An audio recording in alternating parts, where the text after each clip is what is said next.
like a butterfly.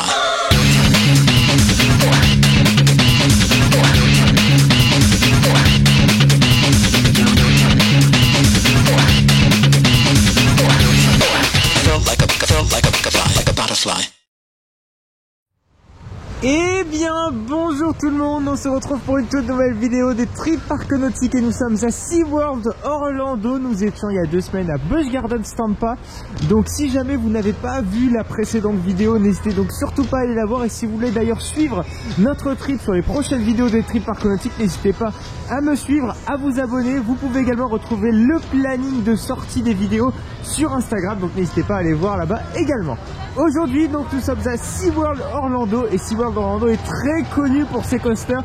On a juste en face de nous, bim, direct à l'entrée, Manta qui est un gros flying coaster BM bien réputé. Mais SeaWorld n'est pas forcément connu uniquement que pour ses roller coasters. Il est également connu pour ses spectacles animaliers, donc de dauphins, etc., d'orques et en mâle parfois, même souvent en mâle. On va pas trop s'attarder là-dessus, peut-être que je l'évoquerai à droite et à gauche, mais moi personnellement je ne pense pas que j'irai voir. Donc on va vraiment parler pure coaster, on va faire des on-ride, on va donner des avis sur le parc en général, sur les coasters. Ça va être fun, je suis assez content quand même d'être ici parce que ça reste un parc mythique d'Orlando. Et ça reste, je pense, aussi un incontournable, mais on verra ça dans la conclusion pour voir si c'est vraiment un incontournable. Voilà.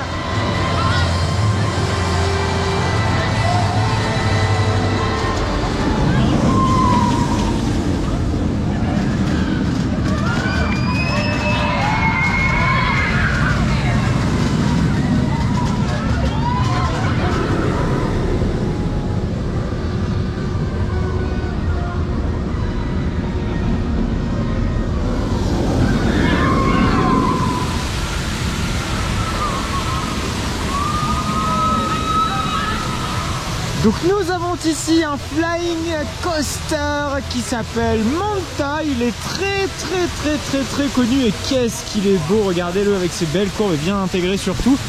Vous voyez, l'entrée se trouve donc juste ici, elle se trouve donc juste ici avec ses belles petites cascades, regardez-le, c'est plutôt sympa. Franchement je m'attendais à une théma vraiment presque nulle parfois dans ce parc, mais ça a l'air de le faire. Alors on va aller s'engouffrer dans la petite file d'attente qui affiche donc 10 minutes pour ce flying coaster.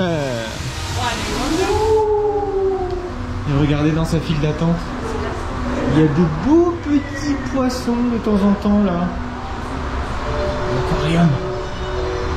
C'est sympa, ça permet de patienter quand il y a du monde avec des poissons. C'est beau.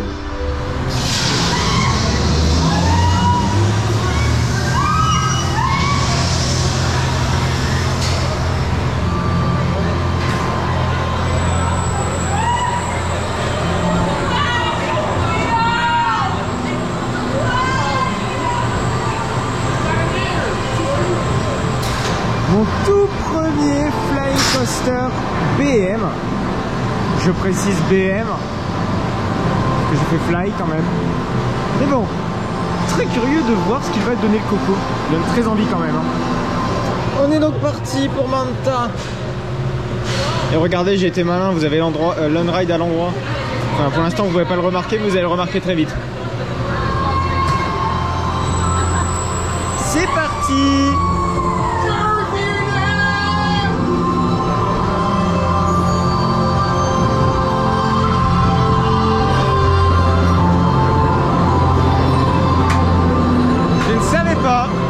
Mais il y a de l'audio embarqué là-dedans.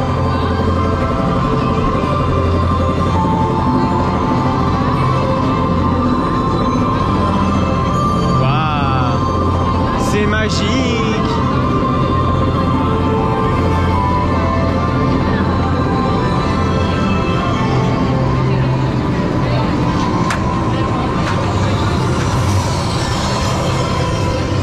C'est parti.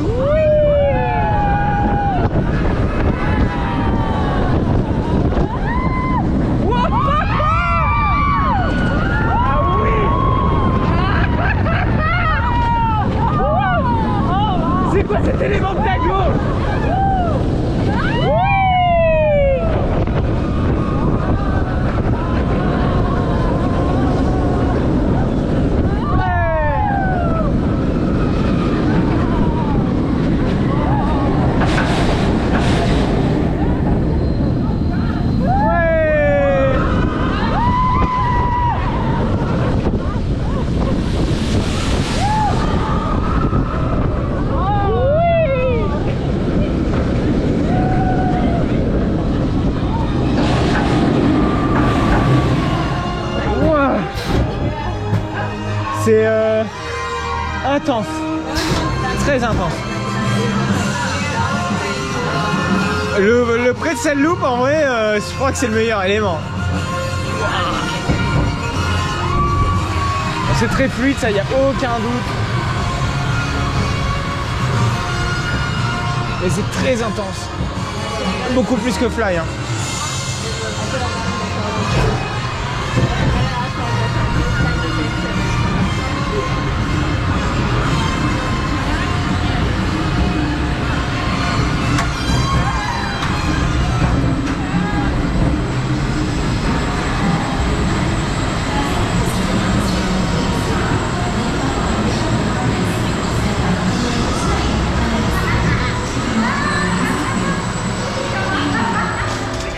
Pour résumer Manta, j'avoue que c'est pas trop ma cam. Je peux comprendre comment ça peut enchanter les gens, mais moi c'est pas vraiment mon truc. C'est bourré de G. Il y a beaucoup de parties quand même intéressantes, notamment en Razmotte sur la fin du layout, ça c'est vraiment cool. On a le pretzel. Alors par contre le pretzel loop là, oui, je suis d'accord, c'est une dinguerie, c'est un très bon élément parce qu'en fait vous rentrez dans le pretzel loop, vous avez un airtime. Vous continuez le pretzel loop, vous avez un énorme pic de G absolument fantastique. Et après derrière vous avez un airtime. Alors pourquoi je dis que c'est fantastique? Alors je viens de dire que les G c'était pas trop ma cam. Parce qu'il y a une certaine succession d'éléments plutôt bien intelligemment faits. Et moi j'aime bien les G, mais quand c'est justifié. Quand il y a une succession d'éléments qui est logique, cohérente et mélodieuse. Et ce pretzel loop il est génial, vraiment. Gros coup de cœur pour rien que le pretzel loop sur Manta. Mais c'est très sympa à tester quand même si jamais vous allez à SeaWorld Orlando. Ça reste un incontournable du parc. Bon écoutez, je vous avoue que je m'attendais à un parc globalement moche. Finalement il y a l'air d'avoir des coins qui sont pas si dégueux hein. Regardez, des beaux petits bâtiments comme ça. Nous rentrons dans une zone comportant un dark ride qui s'appelle Antarctica.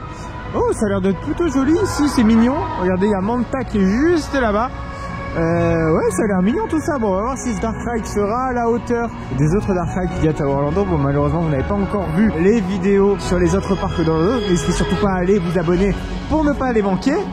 On va donc aller rider ce dark ride et voir ce qu'il va donner. Est-ce qu'il est bon, pas bon, de quel type d'ailleurs, je ne me suis pas du tout spoilé. Je sais même pas si ce dark ride vaut vraiment le coup. Bon, allez, let's go.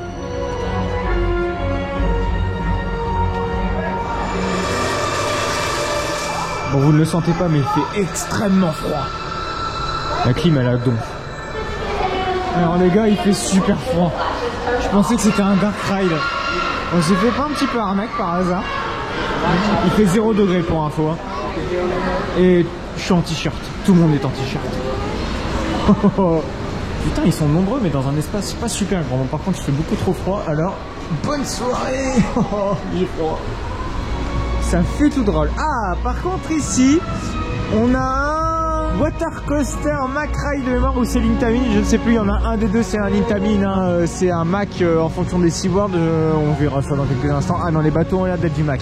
C'est un très célèbre water coaster répondant au nom de Journey to Atlantis, celui-là, qu'est-ce qu'il est reconnu, reconnu. Il suffit donc de trouver l'entrée pour pouvoir aller l'essayer. Et l'entrée se trouve juste à la droite et ça c'est merveilleux, c'est magnifique. En plus il y a plein d'attractions tout autour, on a Kraken etc. On va aller pouvoir aller déposer nos sacs et puis faire tous ces coasters, toutes ces attractions tranquillement sans se faire chier.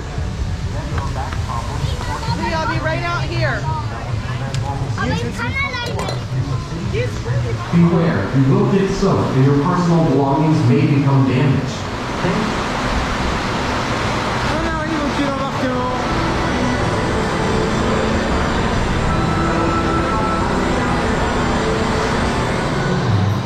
C'est parti pour Journey to Atlantis. Alors apparemment il y a l'air d'avoir une partie dark ride. J'ai envie de dire tant mieux. Parce que bon, c'est toujours bien d'avoir plus qu'un plouf dans un water coaster.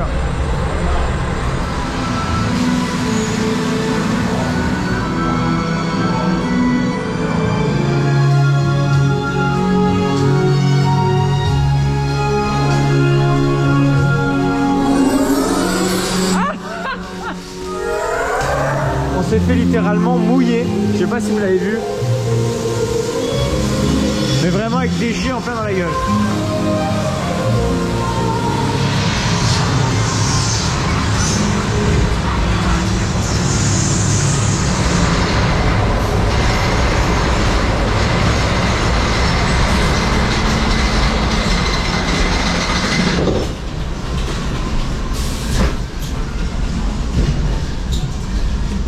Je pense qu'il va y avoir une drop. Je ne sais pas pourquoi. Oh, même pas encore. Oh là, par contre ça y va par à coup.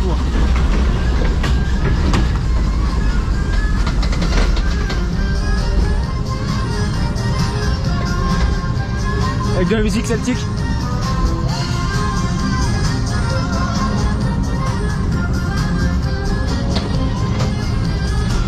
Il y a une belle bus de parc sur la gauche, bon vous n'allez pas le voir. Ah ok, c'est déjà la big drop. Alors je ne parle pas du coaster de First Drop.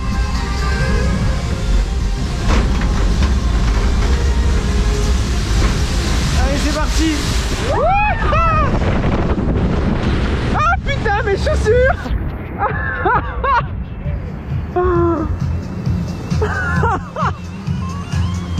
Je suis complètement trempé et vous ne le voyez pas non plus. On s'est pris une vague au niveau des chaussures. Oh, je crois que c'est le pire. Ah mais il est ultra humide. Ah et là par contre il a l'air de ne pas avoir que ça. Ah oui d'accord, ok. Il vient d'avoir une drop en plus, c'est quoi ce délire? Ça part en sous-sol. Ah non ça va, ok c'est une petite descente. Par contre ce qui suit derrière ça m'a l'air d'une beaucoup plus grosse. Par contre c'est moi la descente elle est presque en S-turn.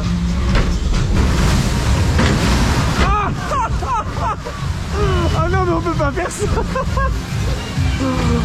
On est mouillé vraiment gratuitement dans cette attraction. Par contre je regrette vraiment de ne pas avoir mis mes tongs là-dedans. Oh mon dieu.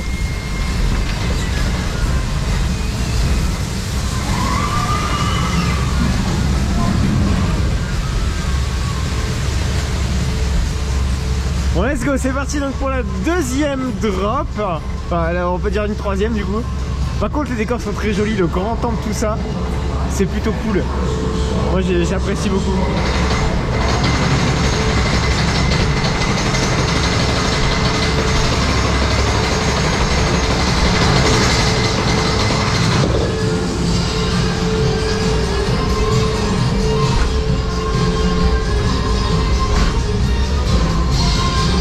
Enfin, la musique techno à la limite.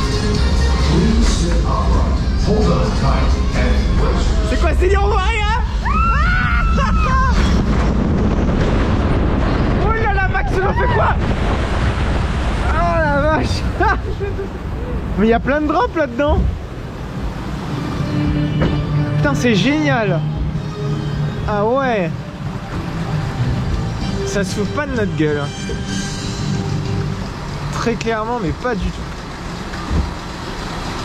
C'est appréciable, c'est fluide. Au top. Enfin c'est fluide, non peut-être pas. C'est vrai qu'il y a beaucoup d'à-coups. Mais il y a tellement de drops là-dedans. C'est suffisamment long pour être bien mieux apprécié que par exemple un Poséidon.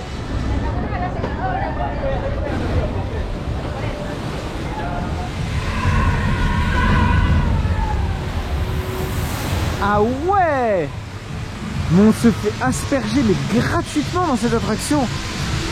Waouh. Et par contre oui, les parties Dark Ride sont top. Les parties Dark Ride sont top. Ce que je dis dans cette première partie de Dark Ride, on s'est vraiment aspergé gratuitement avec des jets d'eau en plein dans la gueule, hein, sans souci. Les décors sont top. Franchement meilleur water coaster que j'ai pu faire. Bon Mac par contre c'est toujours pas leur fort en termes de fluidité de water coaster. C'est vrai que Comeback, voilà, même si c'est mou du genou, c'est pas terrible. Ça a le mérite d'être fluide au moins du Comeback. Donc pour résumer, ce water coaster est entièrement validé.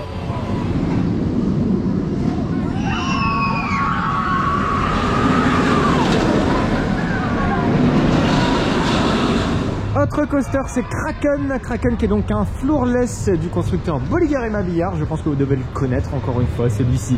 Il y a tellement de coasters mythiques quand même, mine de rien ici. Donc un floorless Bolliger & Mabillard, c'est mon deuxième en soi, même si le layout a l'air de ressembler très fortement à celui de Dragon Khan. De toute façon, le parc fait globalement penser à PortAventura dans son esprit. Au fond de la zone, vous savez, on a un sit-down et puis un hypercoaster à PortAventura. Ici, voilà, c'est à peu près pareil dans le même sens, mais en fait, pas du tout. Hein. C'est juste vraiment le seul point commun qu'a ces deux parcs, j'ai envie de dire.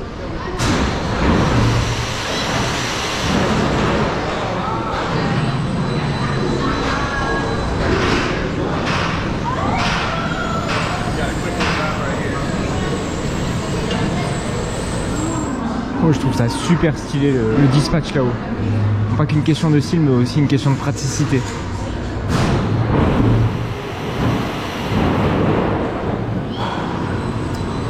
Allez, la petite drop à la Dragon Khan. Enfin, la petite pré-drop à la Dragon Khan. Oui.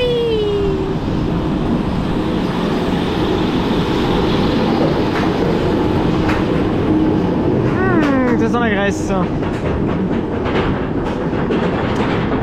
On a limite plus l'habitude d'avoir des BM aussi peu pentus sur le lift. Faut dire que les BM, les beaucoup plus récents, ont des lifts beaucoup plus pentus et beaucoup plus rapides. C'était comment dernier floor? C'était Superman de Ride. Non, Superman Attraction de la Cero. Voilà. On mélange pas les torchons et les serviettes. L'un c'est un Fine BM et l'autre c'est un floorless.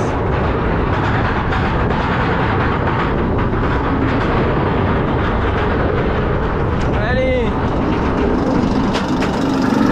Kumako. Il y a une très belle vue sur lui d'ailleurs. Oui. Ouais.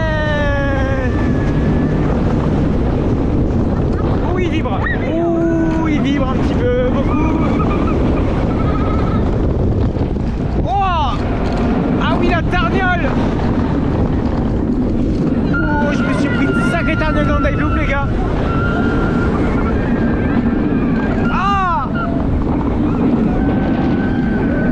Non, Dragon Khan is better, hein, comme dirait l'autre. Ah.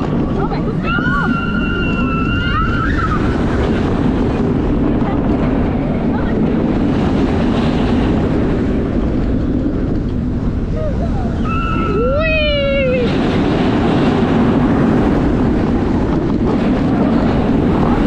Ça va, le corkscrew il passe bien. Par contre, on m'explique c'est longue ligne droite comme ça. Oh. Écoutez, je suis nécessairement plus du tout un grand fan des BM comme ça. Dragon Khan, on a encore l'exception quand même. Et puis Batman. Batman que j'adore.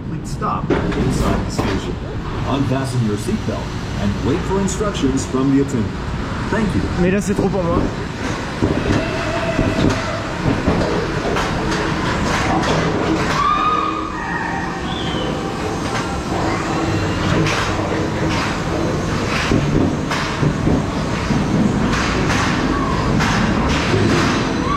Allez, c'est tout. On remballe, on ferme boutique. Bon, on ressort, on vient à l'instant de manger et très honnêtement, grosse déception sur l'offre de restauration du parc, puisque à $16, excusez-moi, $16, vous avez du poulet, c'est tout. Vous n'avez même pas des frites avec, rien. C'est même pas le menu, vous savez. Non, c'est juste le poulet. C'est n'importe quoi, enfin c'est juste n'importe quoi. La bouffe est interdite ici, donc on ne peut pas rapporter de pique-nique. C'est plus cher que Disney, les gars. En termes de tarification alimentaire, c'est bien plus cher que Disney. Grosse déception. Là, j'ai l'impression qu'on nous raque un petit peu tout le temps. Enfin, il est formellement interdit de ramener un sac sur les attractions, ou enfin, tout du moins les mettre.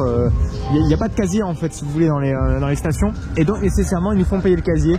Et le casier, c'est pas donné non plus, c'est $10 par jour. Si vous venez ici, essayez de faire ce parc en une journée et faites pas trop les cons, hein. Ne restez pas trop longtemps parce que sinon après vous allez être ruiné. Mais que vois-je ici? Mais c'est Icebreaker! Icebreaker qui est donc un coaster tout récent de SeaWorld Orlando. Il a ouvert vraiment il y a quelques mois. difficilement, hein, parce que rappelez-vous, SeaWorld et puis le groupe Busch Gardens ne payaient plus les constructeurs, hein, enfin genre ils n'ont quasiment pas payé le ride et les constructeurs ont bloqué si vous voulez l'ouverture d'attraction avant le paiement complet de celui-là. Ouais, ils ont fait un petit peu pression avec le Covid, bref c'est un petit peu du grand n'importe quoi, mais il est là. Il est là pour nous enfin, il a ouvert spécialement pour nous j'ai envie de dire, pas du tout mais au moins ça fait plaisir de le voir ouvert. Donc c'est parti, on va donc s'engouffrer dans un film pour aller voir ce que donne ce merveilleux Icebreaker, ce premier ride, rappelons-le.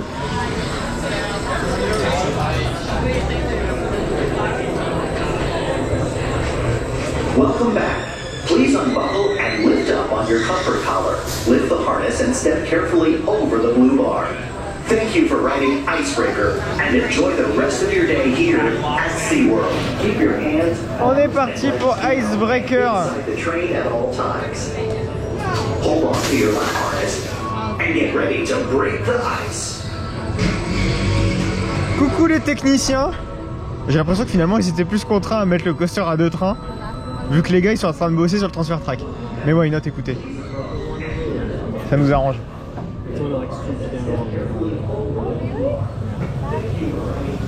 Bon, vous avouez que je suis pas très rassuré parce que j'ai mes lunettes dans mes poches. Et mon téléphone aussi. J'ai bien fermé mes poches. Ça va. Allez, c'est parti. Oui.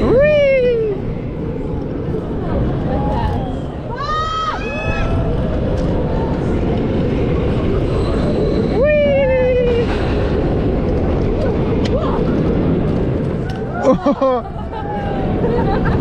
Bon, regardez que j'ai refermé d'un cran.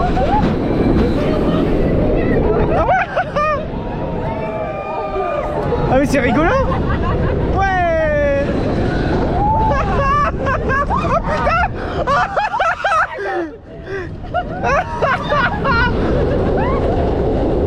Ouais. Oh putain les éjecteurs. Ah oui. Ah oui.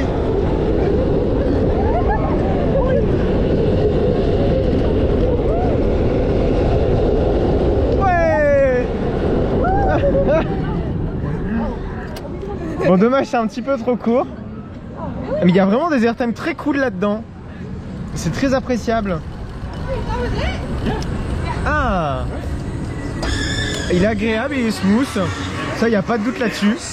Il est vraiment très cool. Bon, par contre, le track qui fait marche avant, marche arrière, on l'a vu, hein. Non, il est vraiment cool. Il est très smooth. Par contre, les harnais, c'est le gros défaut quand même. Hein. Thank you for riding Icebreaker and enjoy the rest of your day here at SeaWorld.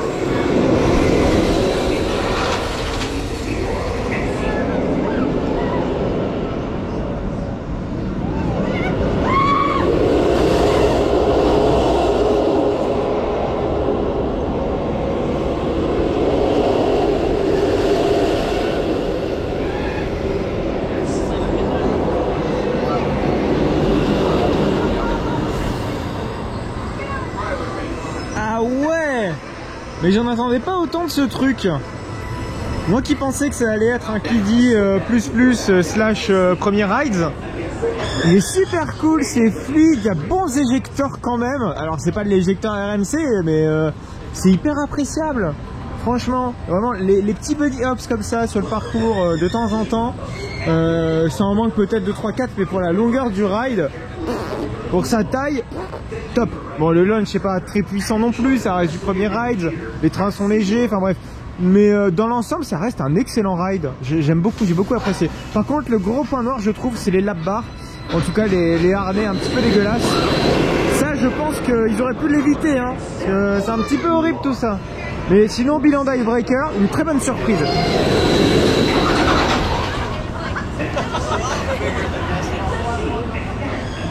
Bon, on vient de le refaire je pense bien 3-4 fois en 20 minutes. Ce qui est je pense un beau ratio et un beau ratio pour donner un avis assez détaillé sur la bête. Donc finalement je vais revenir un petit peu sur ce que j'ai dit. J'avais dit qu'il était excellent. Mais il y a un gros problème. Voilà, je l'ai relevé tout à l'heure ce problème, c'était les harnais. Et les harnais sont finalement non, c'est pas possible. C'est vraiment pas supportable, ça en devient même douloureux à certains moments. Surtout à l'arrière. À l'arrière si vous voulez, on a de beaux éjecteurs. Et le problème c'est que les éjecteurs sont niqués, excusez-moi du terme, de par les harnais. Et si vous voulez, on a tellement mal aux cuisses. Moi j'ai souffert sur ce dernier tour, vraiment hein. Ne serrez pas trop votre lap-bar, c'est un grand conseil. Vraiment, les harnais sont dégueulasses. Les harnais sont clairement dégueulasses. C'est dommage hein, parce qu'il a un bon layout court certes, mais il vaut ce pesant de cacahuètes. C'est dommage, c'est très très con. Bon, l'intégration en soi elle est pas excellente, la théma elle est pas excellente hein. Bon, les couleurs sont plutôt harmonieuses entre elles, mais la file d'attente, je pense que vous l'avez vu, c'est pas terrible hein. Donc on a une grosse bécane qui est juste là, répondant au nom de Mako, qui est donc un hypercoaster Bolliger et Mabillard. Celui-ci a ouvert en 2016 de mémoire. Ça va être, je crois, mon 3e hypercoaster. Oh, il a pas l'air plein hein. Regardez-moi ces trains qui partent limite à vide. Ça fait bizarre de voir des trains BM partir aussi vite. C'est donc un hyper BM, voilà, c'est ce que je disais. Il a l'air de ressembler dans son layout à Silver Star. On va voir, j'espère hein, qu'il ne sera pas aussi mou que Silver Star. Parce que, pour être très honnête, c'est pas le meilleur des hypercoasters, notre ami Silver Star. En espérant qu'il ne sait pas t'inspirer de lui. Mais bref. On va donc aller s'engorger dans la file avec la musique et beaucoup de revortes. C'est merveilleux. Regardez-le.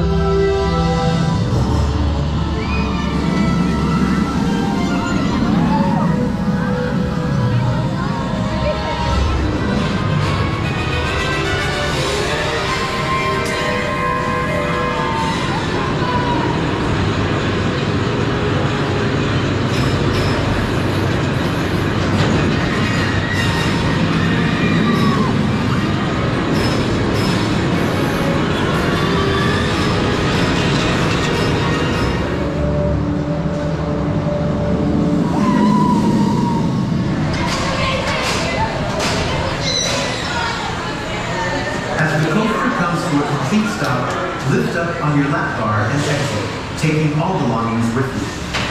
For those of you who are on board, on est parti pour Mako, l'hyper coaster. J'allais dire l'hyper méga en mode faire une gradation, vous savez, mais pas du tout. Ah, c'est court, vachement mythique. Hein. Par contre, Kraken, il a été repeint.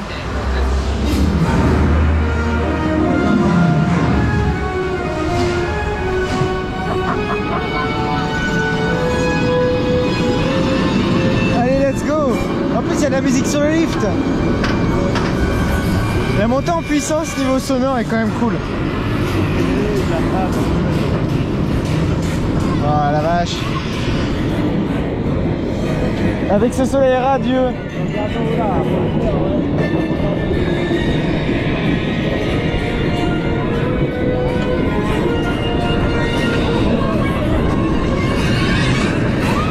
Allez, let's go.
Excellent. Ah, il est vraiment cool. Ah, c'est un très très bon hypercoaster, ça y a pas de doute.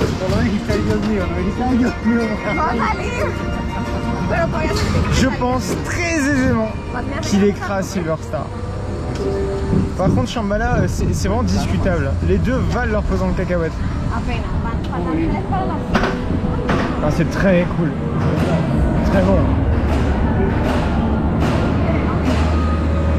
Et voilà. As the coaster comes to a complete stop, lift up on your lap bar and exit. Alors, pour résumer, Mako, après un avis quand même bien aiguisé, C'est donc des très bons airtime, ça y a pas de doute, ça défonce Silverstar, je tiens à le dire, ça clairement j'appuie dessus, ça défonce Silverstar. Malgré que son layout soit quand même comparable, hein, c'est vrai qu'on a des éléments qu'on peut retrouver dans Silverstar, les airtime sont plus puissants. On a des trains plus courts, ceci dit, on a des trains de 6 rangées, ce qui est quand même court pour un hypercoaster, ça on va pas se le cacher, mais bordel, qu'est-ce qu'il est bon, il est intense, les airtime le sont tout autant. C'est pas les éjecteurs, mais c'est des airtime très longs et très puissants. Très puissants, on n'est pas sur l'éjecteur RMC, attention, hein, je tiens encore à le repréciser, mais c'est vraiment excellent, c'est super que ça. Il est entre l'éjecteur et l'airtime, le floating en fait, il est vraiment à la perfection des deux, il est à la frontière, et ça c'est nickel, c'est parfait. Par contre, le seul point noir qui n'en est pas un finalement, c'est le trim. Il trim sévère finalement, hein, c'est vrai que j'ai dit dans mon ride, oh ça trim pas beaucoup, bah si en fait ça trim beaucoup, même au fur et à mesure de la journée ça trim de plus en plus. Mais et même au niveau des freins, par contre là ça freine sévère, mais genre bien sec. Et mais bon, après ce trim en fait, les airtime sont toujours aussi bons. Et je pense que sans ces trims, honnêtement, ce serait de l'éjecteur. On rentrerait dans l'éjecteur. Je pense que c'est justement fait pour justement qu'on ne soit pas dans l'éjecteur. C'est frustrant, mais en fait ça n'est pas tant que ça quand on est en ride. Bon, malheureusement il y a un truc qu'on ne pourra pas faire, c'est Infinity Falls, excusez-moi, qui est donc un raft ride de chez Intamin qui possède une drop comme ça, hein. Ce qui est pas mal en soi. Malheureusement on ne pourra pas le faire parce qu'il est fermé pour maintenance. C'est dommage, il me tentait, mais bon, ce ne sera pas donc, du coup pour aujourd'hui. C'est con. Et voilà, c'est la fin de cette vidéo à SeaWorld Orlando. J'étais très heureux de pouvoir visiter ce parc avec vous, de montrer tout le potentiel qu'avait ce parc. Il y a beaucoup de bécanes. On a peut-être 5 bécanes de bonnes. On a Manta, Mako, Kraken, Journée de Atlantis, Icebreaker. Petite déception tout de même pour Icebreaker, même si ça a été une surprise au début, finalement ça s'est révélé être une grosse déception sur la fin. Je vous ai déjà disposé mon avis là-dessus. Par contre, pour moi la plus grande surprise c'est Mako. Certes c'est du BM, certes c'est les sensations qu'on connaît, mais je ne m'attendais pas à ce que ce soit si différent, avec de gros guillemets, que ce que fait d'habitude BM. C'est-à-dire que là c'est des airtime quand même plus puissants que d'habitude. Ça je suis très étonné, le rythme était bon. On avait quand même ces gros défauts, ce sont les quelques à-coups notamment au niveau des freins, etc., etc. Pour ce qui est du parc en lui-même, c'est-à-dire SeaWorld, il y a beaucoup de choses à revoir, notamment au niveau de la restauration, ça ne va pas du tout. Ça c'est clair et net, c'est vraiment horrible. 15 $, 16 $ pour juste du poulet et même pas des frites, c'est inadmissible. C'est plus cher que Disney, c'est pas possible. Après, je ne sais pas quoi dire d'autre sur ce parc, hormis qu'il y a encore de la marge de progression. Il y a bientôt un nouveau coaster qui arrive, donc ça va être vraiment cool, vraiment super. Merci à vous en tout cas de m'avoir suivi pour cette vidéo. N'hésitez donc surtout pas à vous abonner, puisque la semaine prochaine nous serons à Universal, enfin dans 2 semaines. Donc n'hésitez surtout pas à aller voir mon compte Instagram pour justement me suivre et voir le planning des futures vidéos qui sortiront des trips parcs nautiques. N'hésitez donc surtout pas à liker, n'hésitez pas à vous abonner, n'hésitez pas à commenter, à me dire si vous avez déjà visité SeaWorld, si vous avez des a priori sur ce parc, si vous avez des questions. N'hésitez surtout pas, l'espace commentaire est là pour ça. Merci à vous pour votre fidélité, on se retrouve dans 2 semaines à Universal, mais surtout n'hésitez surtout pas à voir mes vidéos hebdomadaires, c'est-à-dire le mercredi et le jeudi à 14 h. Allez, à plus tard.